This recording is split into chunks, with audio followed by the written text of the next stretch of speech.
출근길 하나님 말씀과 동행하는 출동큐티의 진규선 목사입니다. 오늘 함께 묵상할 말씀은 로마서 7장 14절에서 25절입니다. 제가 낭독하겠습니다. 우리가 율법은 신령한 줄 알거니와 나는 육신에 속하여 죄 아래 팔렸도다. 내가 행하는 것을 내가 알지 못하노니 곧 내가 원하는 것은 행하지 아니하고 도리어 미워하는 것을 행함이라. 만일 내가 원하지 아니하는 그것을 행하면 내가 이로써 율법이 선한 것을 시인하노니 이제는 그것을 행하는 자가 내가 아니요 내 속에 거하는 죄니라. 내 속 곧 내 육신에 선한 것이 거하지 아니하는 줄을 아노니 원함은 내게 있으나 선을 행하는 것은 없노라. 내가 원하는 바 선은 행하지 아니하고 도리어 원하지 아니하는 바 악을 행하는도다. 만일 내가 원하지 아니하는 그것을 하면 이를 행하는 자는 내가 아니요 내 속에 거하는 죄니라. 그러므로 내가 한 법을 깨달았노니 곧 선을 행하기 원하는 나에게 악이 함께 있는 것이로다. 내 속사람으로는 하나님의 법을 즐거워하되 내 지체 속에서 한 다른 법이 내 마음의 법과 싸워 내 지체 속에 있는 죄의 법으로 나를 사로잡는 것을 보는도다. 오호라, 나는 곤고한 사람이로다. 이 사망의 몸에서 누가 나를 건져내랴. 우리 주 예수 그리스도로 말미암아 하나님께 감사하리로다. 그런즉 내 자신이 마음으로는 하나님의 법을, 육신으로는 죄의 법을 섬기노라. 아멘. 오늘은 계속해서 이 어려운 로마서 7장을 우리가 또 묵상을 하도록 하겠습니다. 이 로마서 7장의 요 내용은 제가 말씀드렸던 것처럼 사도 바울의 어떤 그 자기의 내적 경험을 너무 깊숙하게 이제 반영하고 있기 때문에 우리가 이제 100% 다 이해하기는 좀 어렵다. 그러나 그럼에도 불구하고 이것이 바울 자기 자신만의 경험이 아니라 어떤 그 인간 전체의 죄인으로서의 경험이기도 하다는 어떤 확신을 가지고 지금 이야기를 하는 것이기 때문에 그냥 넘겨버리기에는 우리가 또 생각할 게 많이 있다. 이렇게 이제 여러분들이 생각을 하시면 됩니다. 중요한 것은 이거예요. 이제 율법이 신령한 것도 이제 우리가 압니다. 그리고 우리가 무언가 이제 율법대로 100% 다 살지 못하는 것도 우리가 알아요. 그러면 중요한 건 이거죠. 우리 마음에 사람이라는 게 이중적인 마음이 있는 거예요. 그냥 아무 생각 없이 그냥 나쁜 사람, 아무 생각 없이 착한 사람만 있는 게 아니에요.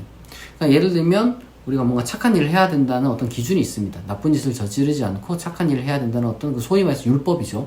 그런 기준이 있는데 나 착하게 살아야지 하는데 못 사는 거예요. 지금 사도 바울이 말하는 갈등이 쉽게 말하면 그런 겁니다. 조금 더 예를 들어 볼게요. 예를 들면 우리가 가장 어려운 것 중에 하나가 이제 금연이라고 하잖아요. 흡연자들에게. 근데 인류 전체가 사실상 흡연자랑 똑같다는 거예요. 금연, 구역 이렇게 이제 예를 들면 율법이 딱 있습니다. 그런데 이 흡연자가 금연 구역이라는 걸 딱 보면서 금연을 못하는 거죠. 여기서 금연을 하지 말아야지. 여기서는 안 할 수 있어요. 근데 이제 금연이 전 세계가 다 금연 구역이 되었다고 칩시다. 흡연자인데 제가 지금 흡연자를 뭐 비난하고 뭐 이런 얘기를 하는 게 아니에요. 근데 이제 중요한 거는 마치 그런 상황 속에서 우리가 놓여 있는데 담배가 또 있어. 주변에 너무 쉽게 구할 수 있어. 그러면은 이게 흡연을 하게 된다는 거죠. 그러니까 사도 바울이 지금 말하는 게 이게 지금 나는 금연을 하고 싶어요. 그게 내 건강에도 좋고 나 금연을 하고 싶은데 근데 문제는 자꾸 나를 사로잡아 오는 거야. 죄 속으로 이렇게 흡연하도록. 이게 일종의 그 하나의 지금 사도 바울이 말하고 있는 어떤 그 내적인 갈등입니다. 근데 사도 바울이 뭐 좀 독특한 이야기를 하는데 요게 뭐랄까 내가 원치 않는, 그러니까 나는 원치 않음, 이게 나예요. 나라는 자아가 여기 있습니다. 나라는 자아는 선해요. 그런데 죄가 있어요. 이걸 선을 행하지 못하게 나를 사로잡는다 그래요. 사도 바울이 뭐라고 했냐? 내가 아니다. 이제 그것을 행하는 자는 내가 아니고 내 속에 거하는 죄다. 이렇게 이야기를 해요. 그리고 원함은 내게 있으나 선을 행하는 게 없어. 왜냐면 못하고 있으니까 내가.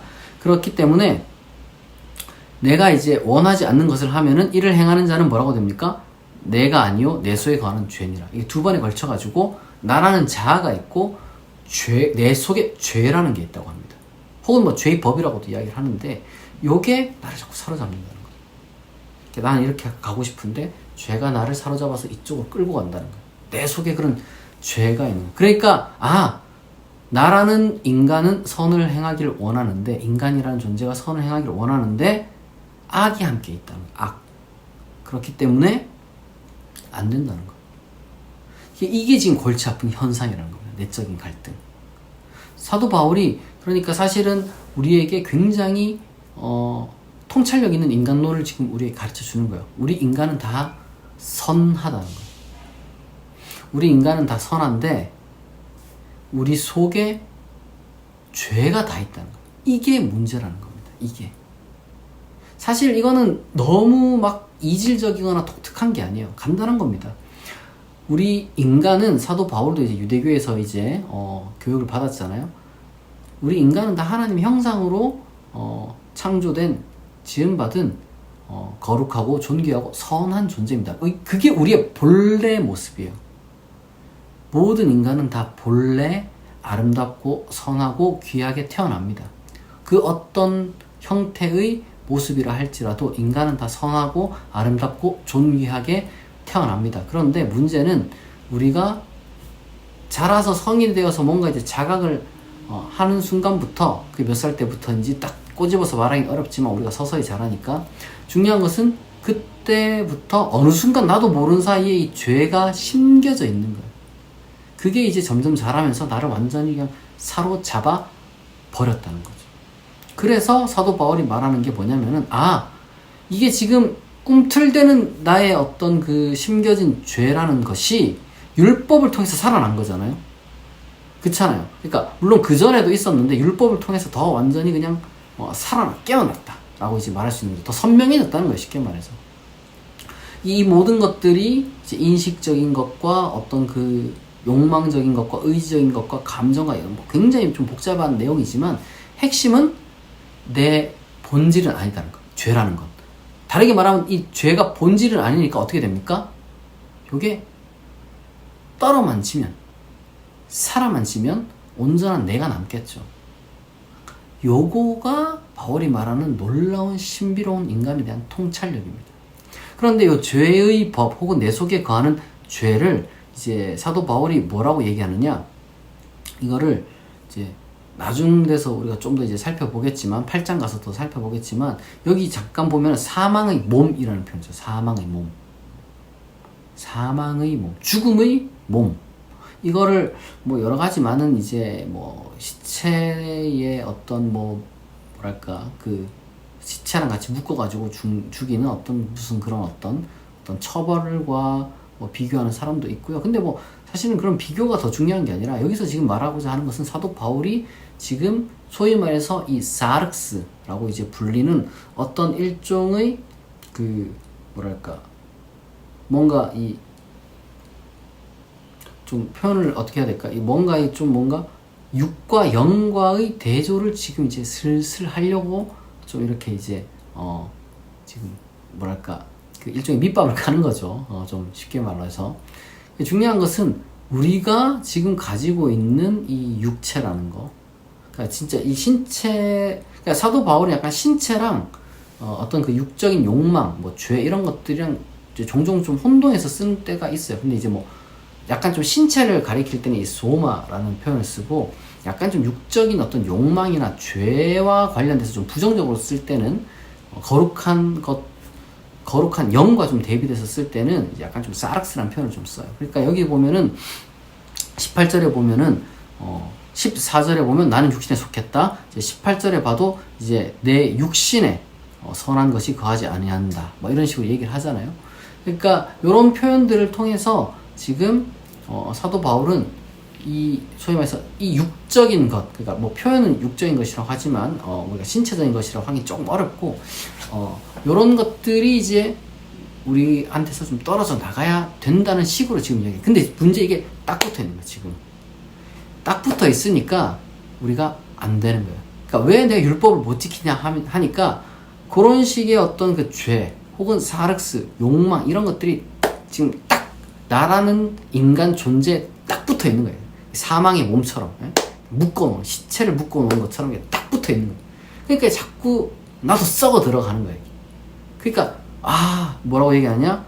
나는 곤고한 사람이로다. 이 사망의 몸에서 누가 나를 건져내라. 깨끗한 거랑 썩은 거랑 같이 있으면 이제 썩은 게 이기잖아요. 그런 지금 비유를 막 드는 거죠, 사도 바울이. 그런데 바울이 여기서 딱 끝나는 게 아니에요. 비극적이다. 그러니까 우리에겐 희망이 없다. 이렇게 끝나는 게 아니라 25절에 보니까 7장 25절 어떻게 끝났냐면 우리 주 예수 그리스도로 말미암아 하나님께 감사한대요. 왜요? 희망 없는 가운데 그냥 우리를 두시는 분이 아니시거든요. 그러니까 우리 스스로는 아무리 노력하고 발버둥 쳐도 희망이 없어요.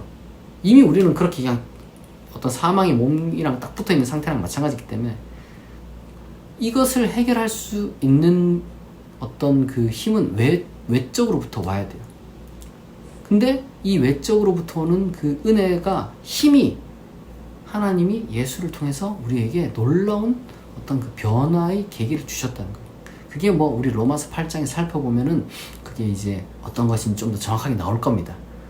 중요한 것은 오늘 우리가 이제 좀 포커스를 맞춰야 되는 것은 여러분, 우리 모두가 다 죄인인 건 맞아요. 그런데 죄를 짓는 나가 본질적인 내가 아니라는 거. 나의 본래 모습은 선하고 아름답고 존귀한 존재라는 겁니다. 그러니까 여러분들이 죄를 짓는 것에 대해서 책임을 가지긴 해야 되는데 왜 나는 죄를 짓는 걸까? 왜 나는 죄 짓는 존재야? 라고 이렇게 나는 원래 이렇게 태어났나? 라고 하면서 스스로를 자책하거나 자학하는 그런 것을 좀 우리가 좀 멈추면 좋겠습니다. 물론 이게 좀 애매모호한 게 있어요. 왜냐하면 이 사회라는 것이 자기 책임이라는 것을 분명히 묻기도 하고, 그리고 또한 동시에 온전히 한 사람 개인에게만 어떤 모든 책임을 다 묻기에는, 좋은 의미로든 나쁜 의미로든 상을 준다, 벌을 준다, 어떤 의미로건, 왜냐면 그 사람이 그렇게 되기까지는 이 사회라는 게 존재했으니까 연대적인 어떤 상호 어떤 연결되는 차원도 우리가 고려를 해야 되는데, 어쨌거나 그건 좀 복잡한 문제지만 중요한 것은 우리가 죄인이라는 그 현실을 우리가 외면하지 않음과 동시에 궁극적으로 우리가 완전히 그냥 구제불능인 존재로만 생각하는 것도 잘못이라는 거예요. 왜요? 모든 인간은 본래는 다 하나님의 형상으로 선하고 존귀하게 지음받았기 때문에 우리는 하나님으로부터 은혜로 말미암아 의인이 될 수 있는 길을 받았습니다. 그게 여러분 기독교예요. 그게 사도 바울이 로마서에서 말하는 은혜의 본질입니다. 그러니까 어떻게 됩니까? 나만 보면은, 하나님을 안 보고 나만 보면은 나는 곤고한 사람이로다, 이 사망의 몸에서 누가 나를 건져내, 이렇게 탄식을 하는데, 하나님을 바라보고 예수를 바라보면은 감사가 나온다는 거예요. 그게 기독교의 신비입니다. 여러분, 그러니까 두 가지를 생각해야 돼요. 첫 번째로는 우리가 우리 속에 죄가 있다는 그 현실을 외면하면 안 돼요. 우리는 죄인이고 우리는 항상 죄에 사로잡혀 자꾸 무너지는 현실을 살아갑니다. 그러나 그것이 내 본래의 모습이 아니고요. 그리고 또한 하나님은 우리를 본래의 모습으로 회복시키는 그러한 은혜의 하나님이라는 사실을 여러분들이 기억하면 좋겠습니다. 같이 기도하겠습니다. 하나님 아버지, 우리가 로마서를 통하여서 특히 사도 바울의 그러한 절규와 동시에 또한 감사를 통하여서 우리가 어떤 존재인지 돌아보았습니다. 우리를 하나님의 형상대로 지음받게 해주심에 감사합니다. 그리고 또한 우리가 죄에 사로잡혀 있음에도 우리에게 구원의 길을 허락하시니 감사합니다. 우리가 이러한 우리의 올바른 모습을 늘 기억하고 감사하며 살아갈 수 있는 우리 자신, 우리 모두가 되게 하여 주옵소서. 감사드리며 예수 그리스도의 이름으로 기도합니다. 아멘. 여러분, 오늘 하루도 하나님께서 주신 힘과 능력으로 맡겨진 사명 잘 감당하는 그런 금요일 되시길 바랍니다. 오늘 출동 큐티는 여기서 마치겠습니다. 내일 아침 6시에 다시 만나겠습니다.